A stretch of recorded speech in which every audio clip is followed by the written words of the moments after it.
Olá, empreendedores! Começa agora mais um programa Empreendendo Já, programa de difusão da cultura empreendedora que tem por objetivo unir, organizar, contribuir, enfim, na articulação dos ecossistemas empreendedores. Sou Odair Soares e hoje veremos um conjunto de informações relacionadas a empreendedorismo, inovação e novos negócios. As nossas redes sociais continuam sendo visitadas por muitas pessoas e convidamos você a continuar nos visitando em nosso site empreendendo.com.br. Nesse site, atualizado constantemente, você terá a oportunidade de ter acesso a muito mais informações do que nós podemos passar aqui no nosso programa, em função da limitação do tempo. Temos também o nosso canal no YouTube, Empreendendo Já. Lá você encontrará um conjunto de entrevistas, maravilhosas entrevistas, e todos os nossos programas estão nesse nosso canal. Além disso, temos no Facebook, no Instagram, Projeto Empreendendo Já, tudo junto, conforme vocês veem aqui na tela. E também no LinkedIn, Projeto Empreendendo. Nós falaremos hoje sobre um tema que eu tenho até me preocupado, porque faz parte de algumas aulas que eu ministro, e eu não queria exatamente tratar como uma aula, mas pode ser que nós esbarremos um pouco nessa limitação, que eu trabalharei hoje com diversas telas, buscando esclarecer sobre mudanças profundas no mundo e no mercado. Então vamos lá. Além essas mudanças profundas no mundo e no mercado, nós trabalharemos com a redução na relação tempo-espaço, ciclo de vida das inovações, sociedade industrial versus sociedade do conhecimento e as novas exigências no mercado.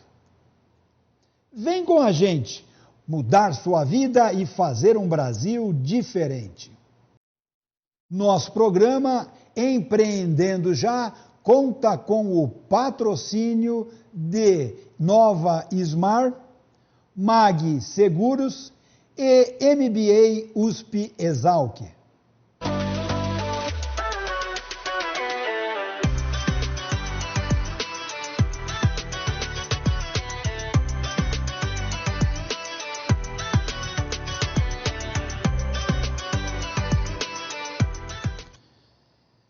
Como eu disse a vocês no início do programa, nós falaremos sobre mudanças profundas no mundo e no mercado.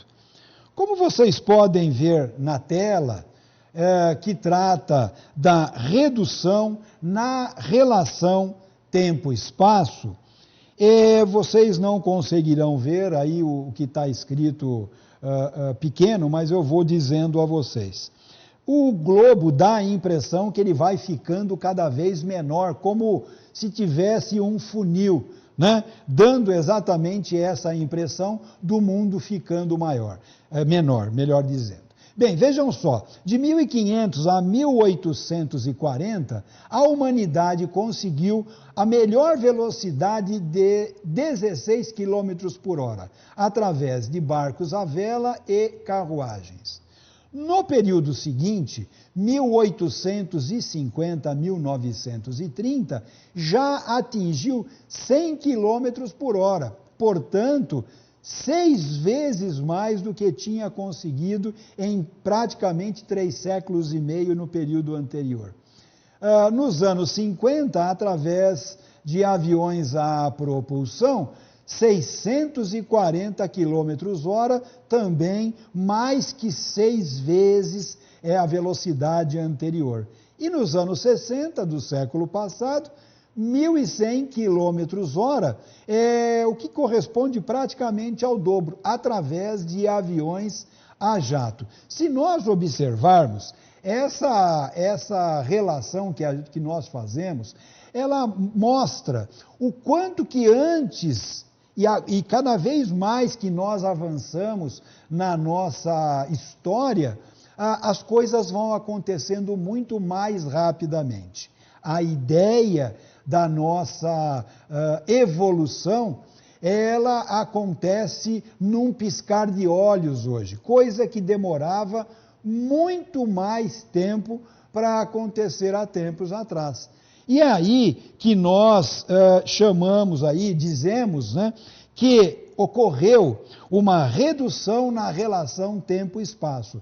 Claro que o espaço não mudou, mas as distâncias foram drasticamente abreviadas devido a uma redução na relação tempo-espaço, que se explica pela diminuição dos custos nas comunicações. E é isso. Uma inovação, ela só é aceita, só é adotada quando ela, na relação custo-benefício, tem menos custo do que os benefícios que ela traz. Veremos na próxima tela que o ciclo das inovações, ele acaba mostrando uma tendência de termos cada vez menos um menor espaço entre o início e o fim daquela determinada inovação. Eu trouxe aqui, é claro, que não está proporcional à tela anterior que nós mostramos, mas a humanidade, ela tem cada vez mais produzido inovações que vêm para substituir outras. Eu costumo brincar com os meus alunos que eu colocava no meu currículo, quando eu entrei no mercado de trabalho, que eu era formado em escola de datilografia. Hoje, só um louco que faz questão de destacar isso. Nem digitador, né? Porque hoje você tem as máquinas de scanner para substituir. Portanto, cada vez mais nós podemos dizer que as inovações tendem a ter um ciclo de vida dramaticamente abreviados. Agora, vamos entender o porquê disso. Na próxima tela, nós vemos o seguinte, que mudanças ocorreram na sociedade e no mercado e antagonizam paradigmas de sociedade industrial com a sociedade do conhecimento, também conhecida como a era da informação. Bem, nós tivemos muitos avanços, mas eu chamo a atenção que esse maior avanço que nós temos ultimamente, ele vem apontando para uma necessidade radical de mudança, inclusive de visões, de posturas, né? Veremos aqui na próxima tela que conflito de paradigmas da sociedade industrial e da sociedade do conhecimento. Vejam só que interessante. De um lado, nós temos o ciclo de vida da sociedade industrial, que é um paradigma, só para deixar claro, paradigma é todo aquele evolução que nós precisamos ter na nossa vida, ou toda a referência que nós precisamos ter em nossa vida.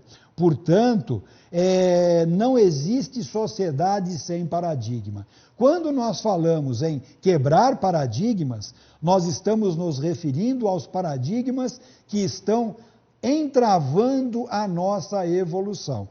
Dito isso sobre paradigmas, então, sociedade industrial é um paradigma geral e que se antagoniza com o outro paradigma da sociedade do conhecimento, o outro arco, né, que vemos com a seta indicando que é a era da informação.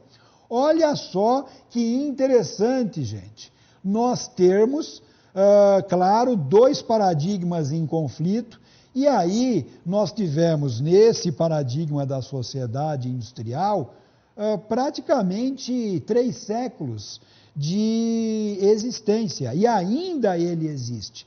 Por quê? Não dá para concluir, terminar um paradigma simplesmente por decreto, por vontade de governantes. Um paradigma, ele só se encerra, na realidade, quando toda a sociedade o considera passado. Eu vou dar um exemplo, a questão das mulheres. Há quanto tempo que nós temos, inclusive na legislação, tratando de que a mulher ela é um ser igual e que deve ser tratado de maneira igual como os homens. E, no entanto, o que acaba acontecendo? Nós temos hoje um conjunto enorme de feminicídios, né? Isso ocorre por quê? Ocorre por conta de conflitos, exatamente de visões antigas contrapostas a visões modernas, a visões novas, que conduzem a humanidade a um novo patamar, a um patamar de maior evolução, a um patamar de uma visão onde você empodera as mulheres, empodera negros, a população LGBT, enfim, não existe diferenciação. Ao contrário, nós temos que incentivar a diversidade, para que, através da diversidade, nós consigamos inovar. Volte um minutinho mais na tela para a gente observar o seguinte. O discurso que acontece hoje na sociedade do conhecimento, ele se contrapõe à prática da sociedade industrial. Observem o seguinte, que ocorreram séculos de influência da cultura e das verdades da sociedade industrial que acabam colidindo com as realidades descortinadas pela sociedade do conhecimento. Agora, por que nós voltamos nessa situação? Se está claro para muitos que esta é a melhor forma de conduzir as relações humanas, por que nós ainda temos todas essas contradições? Porque nós somos formados, a nossa escola ainda, a nossa família, a nossa vida, a nossa educação, ainda sofre com o domínio da sociedade industrial. Na sociedade industrial, nós somos chamados para trabalhar. É o que a gente brinca dizendo assim, nós somos valorizados por nossa mão de obra e não por nosso pensamento. Mas, afinal de contas, por que nós, hoje, e tende a ser assim, cada vez mais somos valorizados pelo nosso pensamento, por nossa reflexão? A próxima tela mostra um exemplo de sistemas de computadores. Eu não vou me apegar a todos os dados que estão apresentados aqui, mas eu queria chamar a atenção de vocês que nós temos aqui 5 gerações. Isso aqui foi extraído de um livro do início desse nosso século. É uma terceira publicação do livro do Brian Bryan, que trata de administração de sistemas de informação. Hoje, com certeza, nós estamos já na 7ª geração, praticamente, dos sistemas de computadores. E vejamos só o quanto que nós avançamos no tamanho, reduzindo o tamanho, na velocidade, no tamanho da memória, né? E lembrando que a primeira geração, ela é a geração logo na sequência da Segunda Guerra Mundial. Foi nesse período que começaram a ser comercializados os computadores, aqueles enormes computadores. E hoje nós temos o quê? Computadores em nossos bolsos. Observem embaixo o custo. Não é nenhum engano de digitação.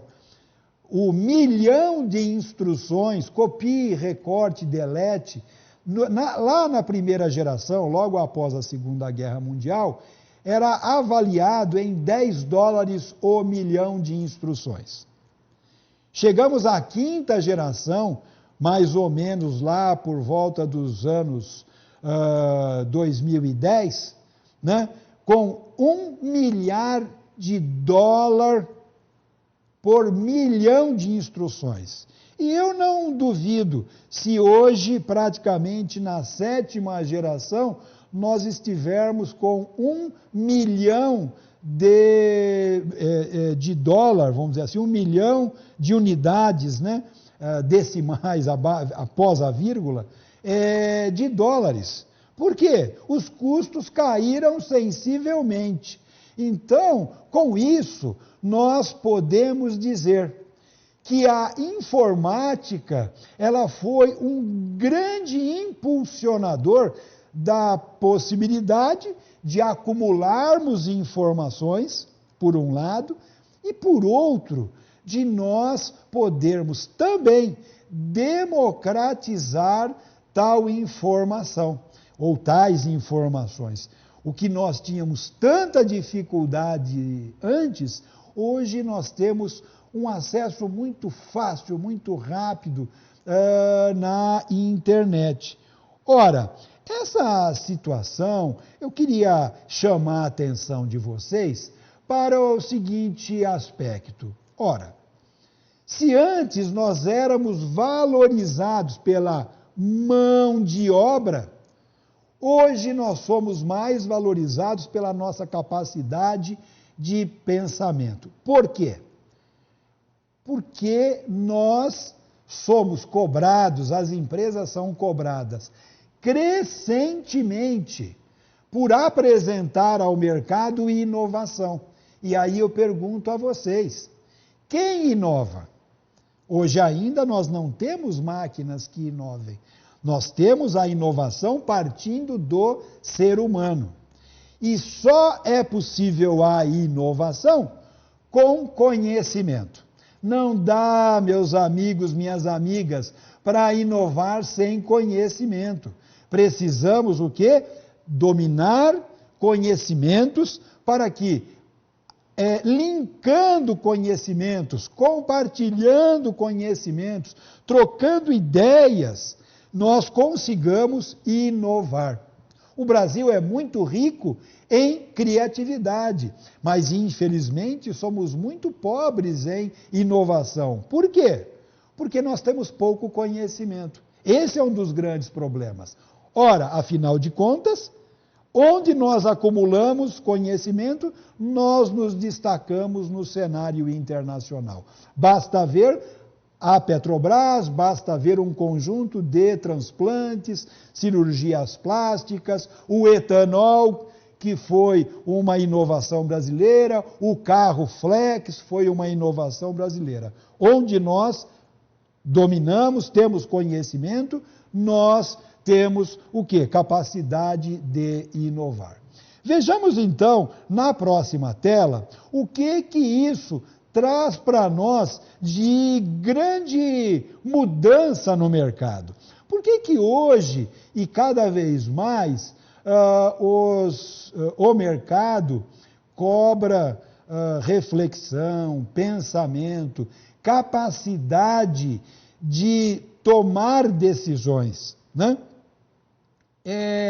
As novas exigências no mercado, o Plunkett e Achtner são dois teóricos da administração,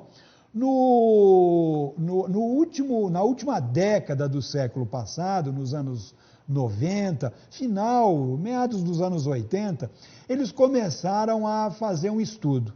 Ora, se nós já estávamos num processo de profunda mudança, o que isso mudaria dentro das empresas? E aí eles chegaram a algumas conclusões de atitudes, de habilidades, de capacidades necessárias ao novo gerente da nova empresa, e eles intitularam de O Gerente do Futuro. Vejam que interessante, eu peguei só alguns, né? Ter visão. Ora, ter visão é você conseguir enxergar além do seu umbigo, olhar as questões que estão acontecendo à sua volta, olhar e perceber que o mundo não gira em torno de você, mas que você faz parte desse mundo e que esse mundo tem mudanças que acontecem muito rapidamente e que você precisa exatamente observar as realidades externas. Você precisa procurar a mudança. Há tempos atrás, minha mãe dizia que eu parecia cachorro sarnento, né? Vivia procurando sarna para se coçar. Por quê? Porque eu era muito irrequieto, eu adorava propor, querer mudar as coisas, querer fazer diferente. E aí, o Plunkett-Atner vem dizer o seguinte, que essa é uma demanda atual.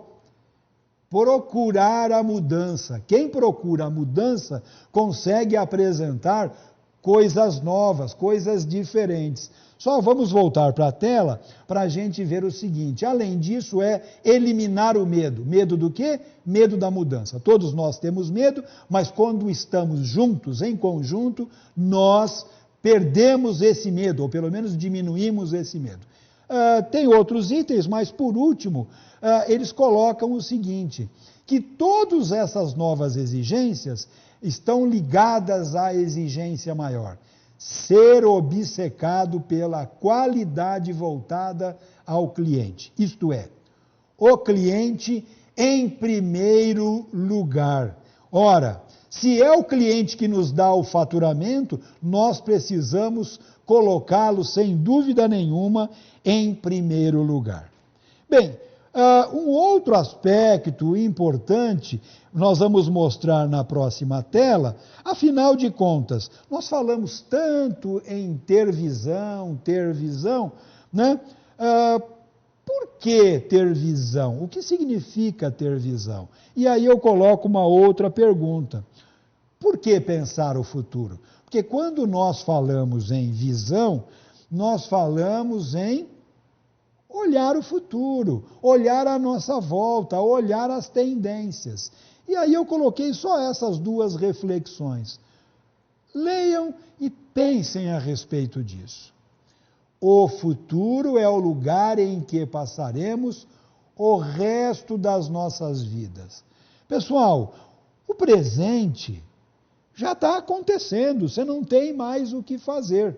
Você só pode fazer alguma coisa para daqui a alguns segundos, alguns minutos, algumas horas, alguns dias. Tudo isso é futuro. O passado, ele tem importância no sentido de nós analisarmos, procurarmos entender o que fizemos de certo, o que fizemos de errado. Mas, essencialmente, nós temos que pensar o futuro. E isso é uma das condições para se ter visão. Por último aqui, nosso saber atual tende a ser uma inutilidade. Ora, se o nosso conhecimento tende a ser uma inutilidade, não caiam da cadeira se estiverem sentados. Mas é isso, nós temos dito isso a todo o momento. O conhecimento precisa estar sendo atualizado a cada instante. Nós não podemos hoje pensar em parar de estudar. Nós podemos completar ciclos do nosso estudo, mas nós temos que estudar. Claro, não precisa estudar na sala de aula, mas um livro que você lê, um jornal que você lê, discussões que você faz, tudo isso são o quê? Contribuições que você está dando para a aquisição de conhecimento. Bem, essas questões, amigos e amigas, nós estamos trazendo para vocês para mostrar que não é brincadeira, não. O que nós estamos vivendo. As mudanças são drásticas, radicais. Portanto, precisamos nos posicionar. E eu espero que todos nós nos posicionemos exatamente a favor do conhecimento, a favor do estudo, a favor de cada vez mais nós buscarmos liderar e não sermos coadjuvantes. Nós temos que liderar a nossa mudança e dar contribuições para as mudanças à nossa volta. Bem, concluímos essa nossa, eu vou dizer quase que uma aula, né? É o primeiro programa que eu trago tantas slides para vocês, mas eu acho, espero e gostaria de ouvir a opinião de vocês através dos nossos e-mails, né? Vocês podem escrever para pautaprog, como está na tela, @empreendendo.com.br, fazendo críticas, fazendo observações, elogios, sugestões para os próximos programas. Lembrando que o nosso site, nós temos um conjunto de informações no nosso canal no YouTube também, Empreendendo Já. Lembrando dos nossos patrocinadores, Nova Ismar, Mag Seguros e MBA USP Exalc.